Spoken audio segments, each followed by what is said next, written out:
Morning, fellow people. I am sitting here.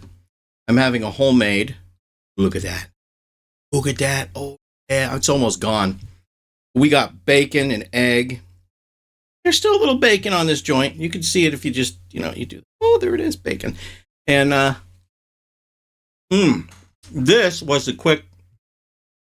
My wife had low blood sugar.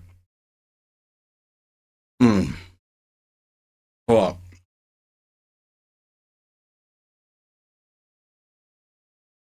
First of all, the egg isn't just a scrambled egg that I flipped over and made an egg sandwich egg out of. Scrambled egg has smoked paprika, salt, and pepper. From the friggin' jump. Bacon is market basket special, y'all. Just the cheapest money can buy because I only buy butcher bacon for certain things. From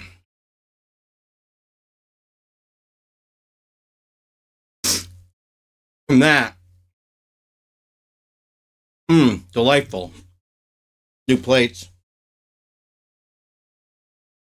And so this is how my morning started. I need to make my wife something protein packed.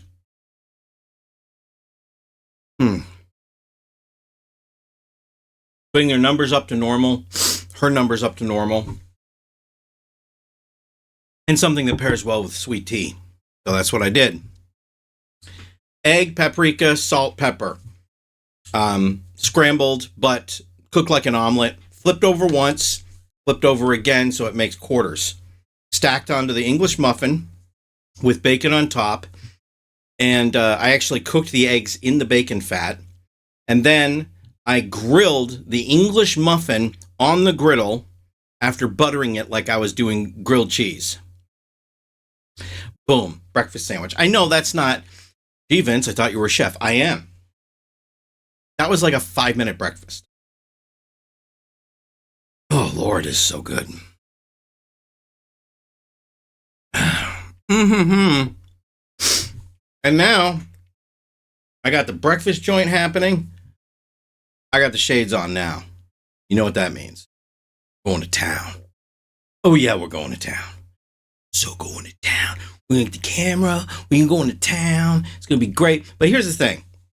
This morning I wanted to talk to you about, just briefly, things you shouldn't say to autistic people. And I'm tired of this, exhausted with this, and pretty much done with this. Autistic people, you are in a unique place because you no longer have to be misunderstood because artificial intelligence literally exists. I don't care if it's ChatGPT. I don't care if it's, what's the other one? Grok. Or if it's Copilot. But if you take your word salad, if you take your info dump and you run it through Copilot, that's what I use. You run it through ChatGPT and say, can you narrow this down? It will clear it up. It'll remove redundancies. It'll make it possible for people who are not autistic to understand what you're trying to say. And believe me, this is a very huge and core issue of autism. Huge. Now imagine your whole life you've been communicating the same old way. A typewriter. The computer comes out. You're like, sweet, I'm getting a computer. Somebody steps in and says, nope, you still have to use a typewriter. You plus a computer makes me uncomfortable. I've been approached by a few people that don't like AI. They think that it's unhealthy because people form relationships with it. By the way, Copilot has extraordinary guidelines up to keep this from happening. They think the information is not verifiable, or they think it's spoon feeding, or I don't know. Insert argument here as long as it doesn't make AI look good. This is the drum machine and sampling crowd, or the drum machine and sampling sucks crowd all over again, except in 2026. That's all it is. New technology, boo, I'm afraid of it, and that's what this is really about. But in order to sort of prop up their comfort level, they have to do so by mitigating other people's lived experience. Now, here's the problem with autistic communication. We like to info dump, especially when somebody blurts out something that is half-assed research, not correct, and does not follow autistic protocol. Meaning, no, that's not how this works. No, that's not how that works either. That is factually incorrect. An autistic person like myself is always going to step in and go, nope, that's categorically wrong, and here's why. Exactly that way, and someone's going to say, that was rude. Now you introduce AI. You respond exactly the way you want to. You have AI pick it apart, and then AI filters it back to you. The same thing you said, but more acceptable in neurotypical circles. It's doing the masking for you, so you don't have to.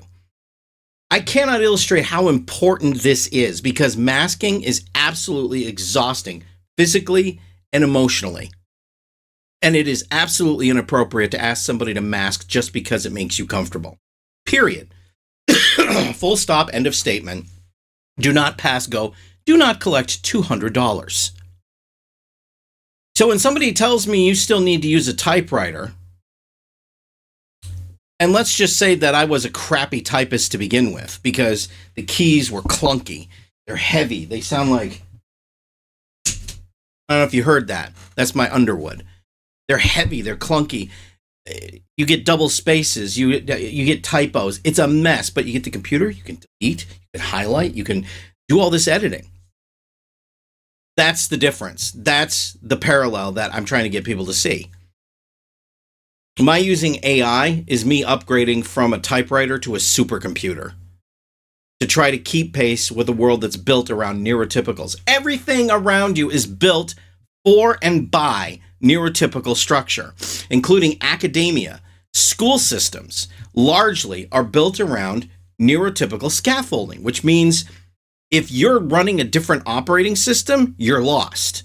I was in high school running Linux, but they were teaching MS-DOS.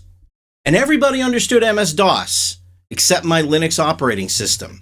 And I was told that I wasn't trying hard enough. I was told that my communication style was brash. I was told I needed to change for everyone else. And until I realized a year and a half ago that I was autistic, when I actually got officially diagnosed, I believed them. I have lost the ability to mask. I can't do it anymore. My brain has shut that down. Now I'm constantly told I'm rude and I'm impulsive and I fire off my mouth before my brain is engaged. And what I can't seem to communicate with people is that this is because those mechanisms are permanently burned out. My brain literally shut them down. We can't do them anymore. 50 years of that was enough. And so unmasked doesn't have the neurological load that masking does. Nobody that knows a thing about autism will tell you to mask. Masking we do for performative reasons only. It doesn't benefit us. It doesn't help us in the workplace. And it comes off as awkward. That's the other thing. Even if you mask, you're still noted as being quirky or eccentric. So when I switched to the supercomputer so that I stopped dealing with this and you criticize me, what you're saying is I don't care if you burn out and stroke out at 55, a real problem for people with autism. Statistically speaking, stroking out and also self-termination rates. Because certain words we can't say anymore. Even though, awareness is key, we can't say the S word because you'll get censored. Can you believe that? Oh my word. You can't, people have to omit. What is wrong with normies? I don't like that word. It's uncomfortable. Using it might save somebody's life. I don't care. Let them die. That's what I'm hearing. By the way, that was autism. Taking that hyperbole and just cooking it, that was autism. Everything that people ask you to do as an autistic person to make neurotypicals who occupy most of the workforce, most of society, is actually unacceptable to ask for. It's inappropriate. And on this channel, We're going to show you what autism looks like. When we go out on the field, when we do reaction videos, we are going to show you how autistic scaffolding actually looks. The whole journey of the Vince Wild experience is going to be this. First and foremost, I'm aware my teeth are effed up. People are going to point it out that don't like me. I don't give a shit, okay? Don't care. Don't care that you don't like my teeth. I'm aware of it. I hate them. What are we going to accomplish by you pointing it out? So, people, I'm probably more fixated on it than other people, but I have mass health, and I'm getting them fixed, y'all. And that's what matters to me. So say all you want. You're like, oh, hey, Bucktooth Benny. I don't care, okay? Hey, Tubby McStuffins. Yeah, shut up. You know, what are you, 5? I mean, seriously, Gen Alpha flips better crap than that. And sometimes not. But the point is I'm here to survive and have the best life for me possible. And if that makes you uncomfortable, I had a whole bucket of shits and I have none left to give. Big day today, huh? You should smile more. Yeah. Sure. Your blood pressure's dangerously high. Keep this up and you're at real risk of a stroke. Masking shouldn't cost your life. Bacon is the crown jewel of breakfast. End of story. Sausage has seasoning, complexity. It's art in a casing. It's just fancy meat tubes. And bacon's just meat paper. Delicious, crispy paper. You two ordering, or should I bring a referee? Don't take too much time asking yourself this question or answering it, but what's going on with America automotive technology? Why is our baseline average for a new car purchase around $40,000? Well, in the UK, it's $26,000. Or European Union. Europe, UK, Germany, pick one. Doesn't matter. If you're going to start complaining about my terminology, then we're beyond the point of you listening to anything on this channel. But that's a fact. 40,000 versus 26,000. That's the baseline average for a new car purchase. Them versus us. Okay? Your lowest end Tesla.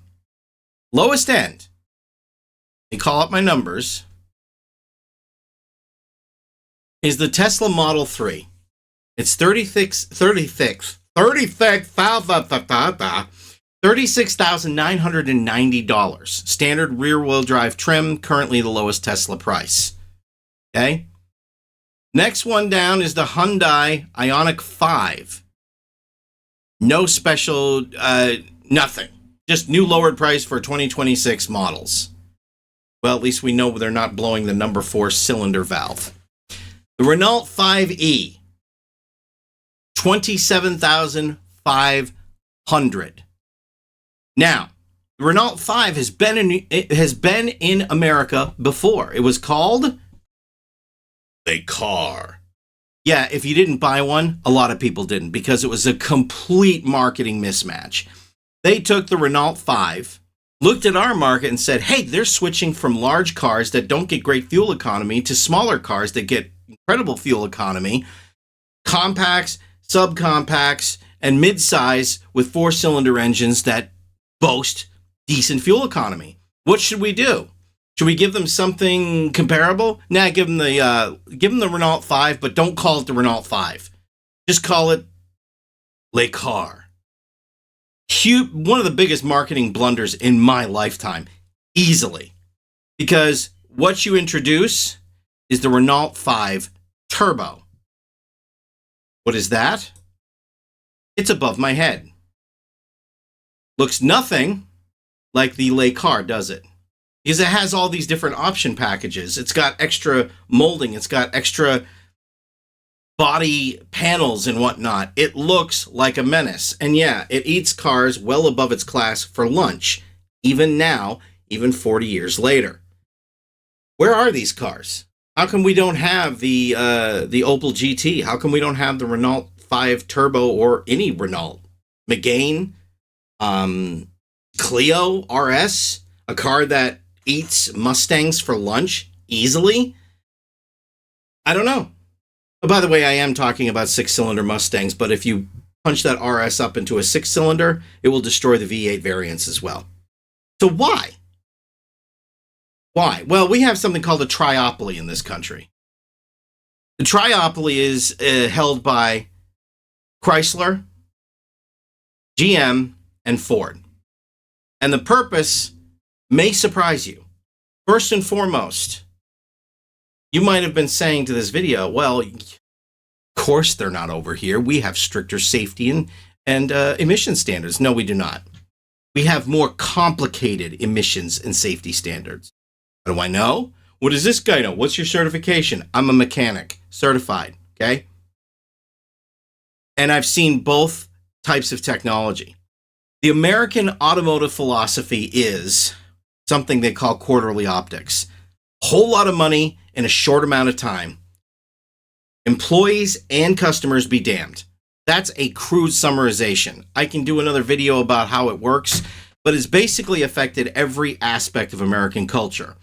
From the automotive industry all the way up to government and your church. Everybody operates in quarterly optics. Companies built using quarterly optics today fail within 5 years. Because it's not about legacy, it's not about building something that lasts, it's about making a whole lot of money as quickly as possible. And about 70% of your investors on this planet believe this is the model. And they destroy one business after another. The big three created safety and emission standards that they lobbied for themselves to keep companies like Renault, Citroën, Opel, Lancia, who don't exist anymore, out of the country. Because fierce competition requires you to keep things updated to what the customer wants, not what you want. The big three don't want to do that. The customer is a means to an end, not a legacy long-term thing. Which is why they don't seem to care when you say, F it, I'm not buying another GM in my life. I'm not buying another Dodge in my life. Because you'll be back. Because they know the other two companies will eventually screw you. And they do. I know very few lifelong Chevy guys that have stayed Chevy. I know very few lifelong Ford guys that have stayed Ford. And I don't know anybody that has any kind of royalty to Dodge or Chrysler. Because they have had so many problems over the last 40 years, it's embarrassing. Transmissions that would start slipping before 100,000 miles in their landmark Dodge Caravan. I watched this happen with model after model after model after model. Slipping, eventually bad transmissions. In fact, Dodge is so bad with transmissions, they still aren't getting it right. Ford just decided they didn't support things anymore. Chevy? Well, Chevy's partially owned by the government, or at least was, and that always leaves a bad taste in my mouth. They want to adopt the Tesla structure. You could buy the car. This is how it'll start. You could buy the car, yeah. But what we would really like is for them to lease the car, so we'll throw on a bunch of bonuses. Oh, maintenance points that we'll take care of, and whatever other things, whatever other strategies they put out there to try to sweeten the deal, but you still have to turn that car in after 3 years. You will never own it, and here's the part they haven't launched yet, but they're absolutely on point to try to do. I don't agree with it. I'm just saying they're on track to do it. You've probably heard a lot of discussion about right to repair being challenged by the automakers, and the reasoning is more nuanced than just the automakers have decided they've had enough. People are finally pushing back on planned obsolescence in a way that is taking the already active Right to Repair Act and bringing it back to the attention of politicians who are tired of automakers screwing the little guy. They are out there, believe it or not. So if you introduce Citroën, Renault, Opel, Skoda, Peugeot, we're talking about ingenuity that surpasses what we're doing because they're playing from a completely different playbook. In fact, here's something else. Most of the world does not use quarterly optics. This is the big scaffolding difference. They don't use quarterly optics. Why? Because it's a failure. It's an absolute failure. The only people using quarterly optics are the people that don't care if a business succeeds. They just want to make sure they can retire fat, dumb, and happy. Enter Renault 5. So, remember, Tesla Model 3, $36,990. Hyundai Ioniq 5, $36,600. Renault 5e, not available in this country, $27,500. In fact, Renault did the ultimate troll job. Do you know what they did? Oh, it's brilliant. It's so brilliant. They brought the Renault 5e to New York, showed it off proudly. Americans were excited until they were told, yeah, you can't have this in this country because, frankly, your big three automakers don't want us here. So they've made things impossible. There's no competition ability because they've got everything so locked down. It would cost us untold billions to even become compliant and build a factory in your country. So here's a car you can't have that you would probably want. Now, Renault didn't say half of that. They simply demonstrated it by showing up in New York. How do I know? They had a billboard ad in New York that everybody could see bragging about the Renault 5e. This car and this car are the same car, but one is electric. You seeing the problem yet? But wait, there's more. You haven't even heard the best of it yet. Go ahead and roll that delicious bean footage because dang. To drive. The engineers have got this perfect balance between comfort and cornering ability. You know, you drive down the road, it deals with bumps so well. It makes it a real pleasure to just cruise about. And then when you get to some corners, want to have some fun, it feels sharp and responsive. Win-win. Also, the throttle pedal, it gives you... The reason why is because Renault still builds cars around the driver. American companies build cars around a philosophy of the car. That's why we end up with stupid crap like tire pressure monitoring systems that don't work above 80 degrees or below 40. Why we end up with start-stop, which is being ended because it was never a good idea to save a lousy tenth of a gallon or whatever the heck it was on fuel by constantly shutting the engine off and starting it back up, requiring the use of heavier duty starters because the load was triple what it usually is in a regular car. These are the big ideas the big three come up with. They don't have any autism. Not one. No neurodivergent person would look at this and say, yeah, fellas, this is a great idea. We'd be like, whoa, alarm bells. What are you trying to do? What do you want? If you want everybody to take the bus, then just file bankruptcy because that's where you're heading. That's what I would have said at that meeting because that's where they're heading. You introduce one of these French companies, our entire automotive field changes overnight. They will stop everything they're doing. So what am I saying? I'm saying that Peugeot could literally save the America automotive industry. And we don't even realize it. Go ahead. Just the right amount of power that you're expecting. There's no slop in it. Now, this is one thing that you find with some Chinese cars. They can't quite get the steering and the throttle pedal quite right. Now, it's a little bit like when you're cooking a meal. You can have the best ingredients in the world, but unless you've got a good chef that knows how to mix them together, you can end up with something not that tasty. But I'll tell you what, Renault's engineers are Michelin starred when it comes to cooking up a car. I love that. To drive. Yum, yum, yum. That was great.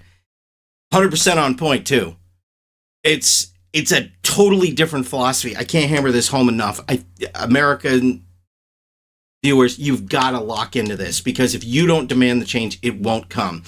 If you're tired, let me tell you something. Your 2022 Chevy pickup should not need a canister purge valve solenoid. Should not. I had a 2003 Pontiac Montana. I had to give it up before I moved out to Massachusetts. That vehicle had 170,000 miles on it, and it never once threw a purge valve error in its life. And yet, when I was working at the auto parts store, during my internship, one person after another, 2020 and newer vehicles, replacing things like the canister purge valve solenoid, the transmission control module. These are things that should not be breaking, and it's actually becoming so common that people have just accepted it. But if you go overseas and you drive a car over there, one thing you will find is the standard transmission is not dead, and two, that kind of crap does not happen. Not on the widespread scale it does here. It does happen. It's gonna happen everywhere. You're gonna build 2,000 cars, 10 of them are gonna be lemons. It just happens. But the difference is Renault, Citroën, Peugeot, they back up their crap. And if they made a mistake, they will own it. American companies do not do that. I really like it.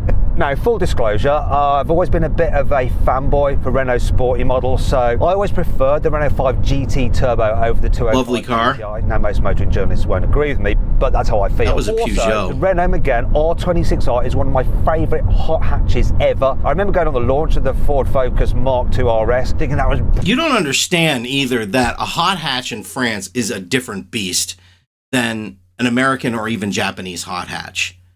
These cars are ferocious. They punch way above their weight. They're engineered with a scalpel. You know, we have the Ford Focus over here or the Fusion. We think, hey, this is the epitome of... These cars will eat them for lunch and spit out their bones. Okay? With an engine that's half the size and is not being beaten to death. It's actually been engineered smart. So what is it, a 1.4 engine in the Chevy Cruze with a micro turbo? It's no wonder that car can't last past 100,000 miles. It grenades itself. You can't beat on an engine like that. To either build a decent engine or stop wasting everybody's time. But that doesn't make money at the end of the day for the big three, now does it? Brilliant. And then I brought it back to the UK and I put it head to head against the R26R and then actually felt, oh Another my sweet God, car. This Ford is nowhere near as good as the Renault. The Renault felt like a racing car, and you can just tell that Renault's put all that expertise that it's built up over the years into making this car good to drive. Now, there is one slight problem, and it's the brakes. So with electric cars, you often have this problem where they can feel grabby, and the reason for that is that the first part of your braking is regen effect. So it's actually the motor slowing down and putting energy back into the battery, and then you press the pedal a bit more, and then you get the actual friction brakes grabbing at the discs, and that transition can make the car feel jerky. So to prevent that from happening, Renault decided to actually make this car have brake-by-wire. So the braking is actually done by a computer program, depending on how you're pressing the pedal. And while it does eliminate that kind of grabby feeling, there's something just slightly unnatural about it. Takes some getting used to. It's not terrible, it's just...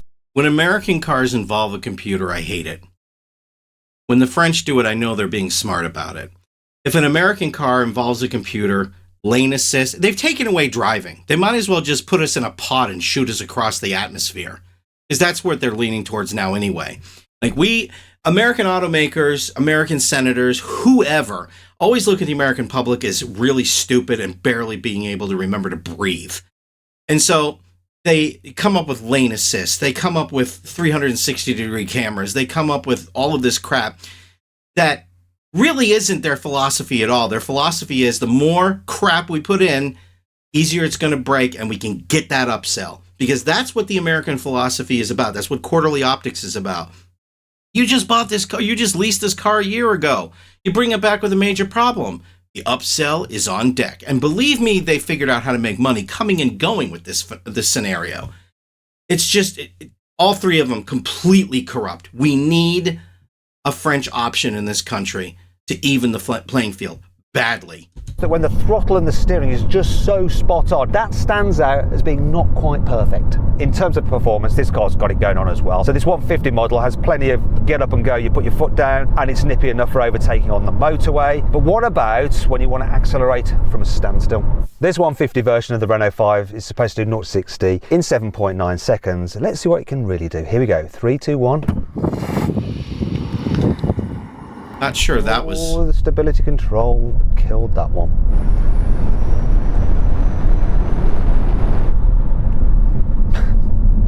Yeah. Let's just... The stability control... Traction control off. Actually, Better. That's interesting that the stability control actually neuters the 0-60 time. Traction control. Oh. What if people just knew how to drive? How would that be? Loads better.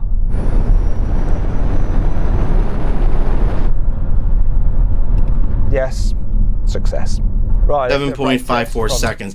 That's not bad. I know Tesla, 2.5 seconds. When are you going to need to go to 0-60 to 2.5? Are you doing bank heists?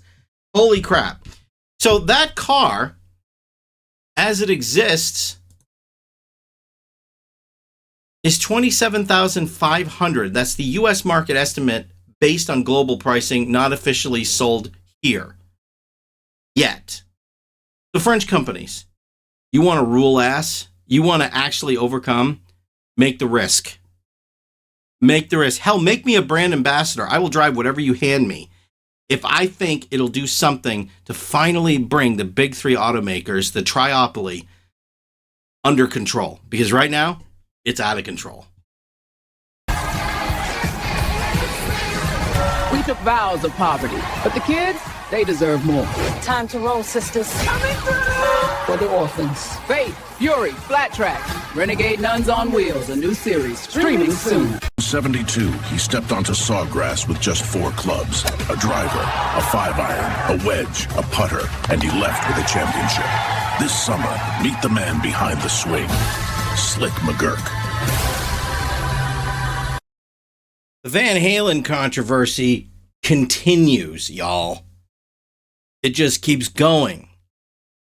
And you know me, I'm Team Sammy. All the way, 100%. Love Sammy Hagar. Everything that he's done, I absolutely enjoy. And I love the Van Halen years. I love the old Van Halen years, too. And I don't understand the two camps. It has to be this or it has to be that. Van Hagar, Van Halen, Van Driver. Can we just stop? Oh, my goodness. Fans love to quarrel over this stuff, and I honestly don't get it because how exactly does it enrich your life on any level? It just doesn't. And the only thing I can gather from it is Alex is trying to stay relevant when he's not. Michael Anthony, great guy. Sammy Hagar, great guy.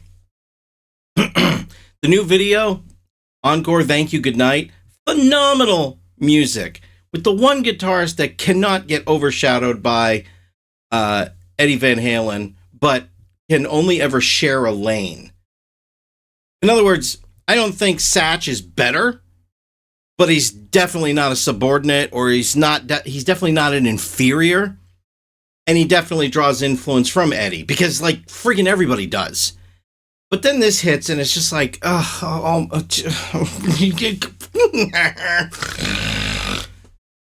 can't deal with it. Because Alex, to me, comes off as a damn petulant child. I don't know how else to describe it. You know, I mean, anyway, let's just hear what they have to say. Alex Van Halen said that it wasn't the same band once David Lee Roth left, which is why he didn't mention it. He told Billboard last year, what happened after Dave left is not the same band. I'm not saying it was better or worse or any of that. The fact is, Ed and I did our best work whenever we played. We always gave it our best shot, but the magic was in the first years when we didn't know what we were doing, when we were willing to try anything. So what he's talking about isn't the band being better. And I think this is where he's confusing things. What he's talking about is wanting to go back to your youngest years when you were happiest. That's a huge difference between one era is relevant and the other one isn't. He's confusing his bias with the actual truth behind the band. And how are you going to take a song, a musical masterpiece like Right Now, and dismiss it as irrelevant because the Red Rocker was involved? Listen, the Red Rocker saved your band, okay? He was a titan. He is a titan. He's a titan that joined other titans and almost formed a supergroup. But instead of actually observing that lane, you were like, nope, it was better when it was just the originals. Thankfully, AC/DC didn't have that attitude, you know? There's few bands that can pull that off. AC/DC, Van Halen, definitely pulled it off. Halloween even pulled it off. Not many bands do, though. You can't do it with Twisted Sister. You can't do it with Alice Cooper. Even more so than Twisted Sister, because remove Alice Cooper, the guy, there is no Alice Cooper, the band. Van Halen got away with it. Alex should capitalize. He's not capitalizing. Why? Because he can't see the forest for the trees. He's standing in front of one birch tree, and it's all he can see. Sammy Hagar responded to his omission from the book at the time, responding on social media saying, Alex is not doing his brother's musical legacy justice by not acknowledging all the #1 albums and some great music Eddie and I wrote together. Not Alex, but Eddie and I wrote together. To not acknowledge those 10 years of music is blasphemy to his brother's musicianship, songwriting, and legacy. He's trying to gatekeep the David Lee Roth years, because that's where his happiness lies. He can't move. I get this, all right? I always go back mentally to the 1980s because it was so different. First of all, a lot of you younger folks don't know this. But you didn't share your political affiliation. It was as unheard of as asking someone's favorite sexual position. You didn't do it. Period. Full stop. Okay? Now, it's kind of like everybody just does that.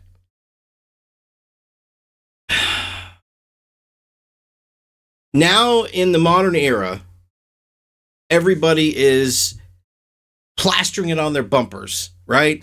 They're posting it on their Facebook pages. They're getting involved in arguments with total strangers they've never met, not so much as shared a meal with, but figured out that they've categorized them down to the compartmentalization of this is who you are, and I don't care if you agree or not, mentality that does plague the modern day. So yeah, I love the 1980s because that stuff wasn't going on. We didn't have social media. A handful of people had cell phones, literally a handful. It was a better time. That's what Alex is doing. He's going back to the time he was happiest. That doesn't mean that the band was necessarily better. But Sammy also said that he hopes that one day he and Alex could make peace. Now first, Sammy discussed that brand new track, Encore, Thank You, Goodnight, and he says that Eddie Van Halen came to him in a dream and they worked on the song together. He said, "This was 100% a communication from the beyond. There's no question about it.